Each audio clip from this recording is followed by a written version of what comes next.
Hello everyone, আসসালামু আলাইকুম। কেমন আছেন সবাই? আমি চলে এসেছি আমার ছাদ বাগানে।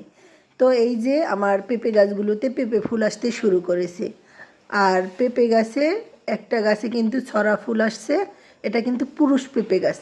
এখন আমি এই পেঁপে গাছটা কেটে ফেলবো। অনেক সময় মাথা কেটে দিলে পেঁপে আসে, আবার সেই জন্য আমি কেটে দিয়েছি। আমি যখন পেঁপে গাছ লাগাই তখন পাশাপাশি ঘন করে পেঁপে গাছ লাগাই, যাতে করে ছড়া পেঁপে গাছ হলে কেটে ফেলতে পারি। তো এখানে দুইটা পেঁপে গাছ পাশাপাশি, এটার মাথা কেটে দিয়েছি। আর এখন কিন্তু পাশের পেঁপে গাছটা খুব দ্রুত বড় হয়ে যাবে। আর এই পেঁপে গাছটায় কিন্তু পেঁপের ফুল আসছে, পেঁপে হবে। তো আর পরে যদি পেঁপে না হয়, ছড়া পেঁপে গাছটা একদম গোড়া থেকে কেটে ফেলবো।